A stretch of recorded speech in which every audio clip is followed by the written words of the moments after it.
O sentimento sadio é vida para o corpo, mas a inveja é a podridão dos ossos. Esse é um texto que está em Provérbios, capítulo de número 14, versículo 30, onde um dos homens mais inteligentes que já viveu nessa terra, segundo a própria palavra diz, que não haveria nenhum antes dele nem depois, ele trata desse assunto com muita seriedade.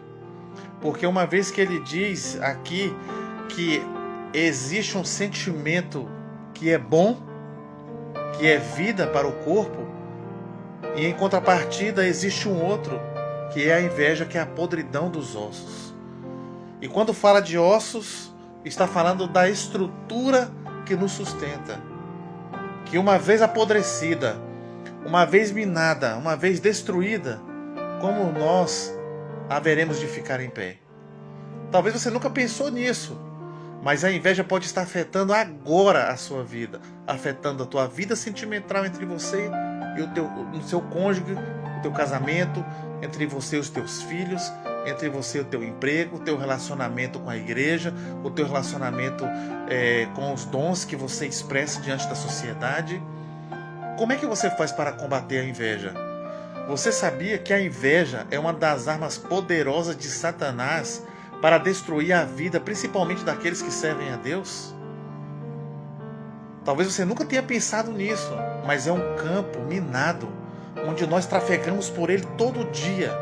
E Satanás ele não descansa de usar suas armas contra nós, usando pessoas para nutrir esse sentimento e nos atingir de alguma forma. Algumas pessoas, é bem da verdade que elas dizem que se as pessoas não têm inveja de você, provavelmente também você não tem nada invejável. Isso também pode ser um mal, pode ser olhado dessa forma também.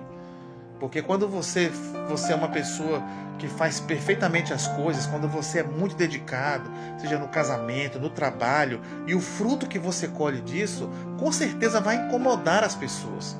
Se as pessoas não sentem inveja de você também, por outro lado, significa que você tem uma vida medíocre também.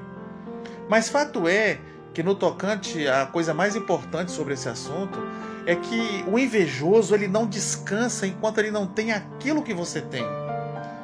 O invejoso, quando não consegue ter aquilo que você tem, ele não fica em paz. E por não ficar em paz, ele começa a desejar que você não tenha felicidade, que você não tenha sucesso. Existem vários exemplos nas Escrituras sobre a inveja. Eu poderia falar de vários exemplos. Nós temos o exemplo de Isaac, lembra? Aquele homem que conseguia tirar água aonde o poço, todos já haviam desistido dele. O poço já tinha sido entulhado, tá ali com teias de aranha, cheios de pedra, cheios de areia, não dava mais água. E ele tinha um dom especial de reformar aquele poço, que era algo muito importante da época, por causa de dar bebida aos animais, da questão do cuidado dos asseios, dos banhos, de lavagem de carnes e tudo mais. Então era muito importante os poços naquela época, e Isaac ele foi um homem que sabia como reformar um poço. E os filisteus, com inveja dele, entulhavam os poços que ele conseguia tirar água. E foi assim várias e várias vezes, até o ponto dos filisteus chegarem para eles e disserem: olha, afaste-se de nós. Nós temos o exemplo de José. Os irmãos de José tiveram extrema inveja de José, porque descobriram, perceberam que o pai o amava mais do que a eles. E isso foi nutrindo uma inveja muito grande, a ponto de eles jogarem José na cisterna e venderem ele como escravo. E o resto da história você sabe muito bem. Nós temos o exemplo de Raquel, que tinha inveja de Lia, porque ela não conseguia ter filhos. Nós temos o exemplo também de Asaf, sim, aquele do Salmo, que teve inveja dos ímpios, porque ele viu a prosperidade dos ímpios. E ele começou a ver aquela prosperidade e começou a nutrir um sentimento de inveja. Por que os ímpios prosperam, Senhor? E ele começou um dilema dentro de si. Eu tenho certeza que aquilo tirava a paz dele.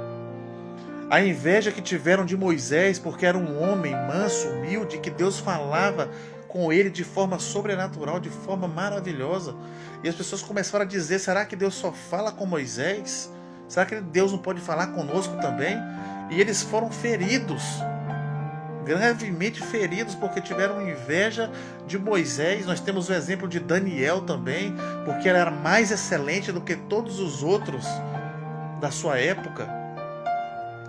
E nós temos o exemplo de Jesus, quando os fariseus, os saduceus, quando os religiosos da época de Jesus ouviam Jesus e ninguém falava como Jesus, ninguém operava milagres como Jesus. E eles tiveram invejas do Senhor, do próprio Senhor Jesus. Não vai ter inveja de mim e de você? Com certeza eles terão inveja de mim e de você. E a gente, seguindo adiante, a gente vai ver a inveja por parte até de alguns irmãos da igreja sobre a vida do apóstolo Paulo e por aí afora. Então a inveja, ela está presente no nosso cotidiano, na nossa história, na nossa caminhada, e nós devemos saber como lidar com ela. Porque Satanás, ele nutre esse sentimento no coração das pessoas para prejudicar casamentos, ministérios inteiros, para prejudicar pessoas no ambiente de emprego, colegas de trabalho que sabem que o outro é muito mais competente e começam a difamar, começam a espalhar notícias falsas, conversinhas aqui e ali, para tentar derrubar aquele que é o alvo da sua inveja. Vizinhos que têm inveja um dos outros, de querer ter aquilo que o outro tem. Não é pecado você desejar ter um carro igual ao do seu vizinho. Não é pecado você ter uma roupa que você viu na rua alguém usando e você disse: olha, eu tenho vontade de ter uma roupa igual àquela. Esse tipo de cobiça não é pecado. Mas uma vez que você tem isso de uma forma insistente, principalmente para com uma pessoa em particular, isso é um sentimento de inveja. Porque você já não deseja só uma coisa daquela pessoa, você deseja ter tudo que aquela pessoa tem. Por quê? Porque você vê felicidade na vida daquela pessoa e você quer aquela felicidade para você. Não basta ter uma camisa igual, você quer aquela. E quando você não consegue, sabe que não vai conseguir, você deseja que o outro não seja feliz com aquela camisa, com aquele carro, com aquela conquista, com aquela casa. A inveja é muito perigosa, mas como é que eu combato esse sentimento?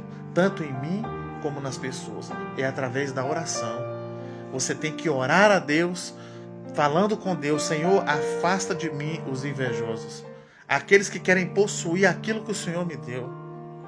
E quando você é um invejoso, você tem que pensar: Senhor, tira de mim esse sentimento, porque eu sei que isso é inflamado pelo inferno, pelo próprio Satanás, para destruir vidas, para destruir pessoas. Geralmente o invejoso, ele não admite que é invejoso, mas cuidado com esse sentimento, porque pode estar destruindo as pessoas ao seu redor, pode estar destruindo você, você pode estar sendo vítima disso.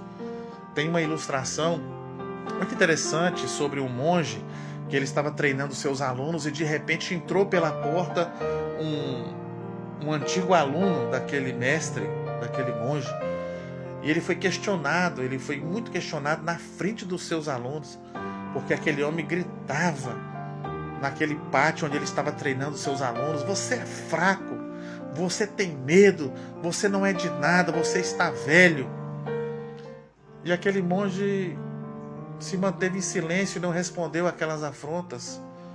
E aquele homem, depois de proferir aquelas palavras, saiu pela porta e um de seus alunos chegou até o monge, até o mestre, e perguntou: mas mestre, esse homem te insultou, eu teria no mínimo chamado ele para uma briga e lhe daria uma grande lição. E o mestre respondeu aos seus alunos que estavam ali: quando alguém traz um presente para você e você o rejeita, de quem é esse presente? E os alunos responderam: é daquele que o trouxe. E o mestre disse: pois é, a inveja deve ficar com o invejoso. Nós não devemos receber a atitude, o sentimento, nos deixar envolver pelo invejoso. Esse é o nosso erro. Aprenda essa lição. Fuja da inveja. Uai, seu app de vídeos curtos.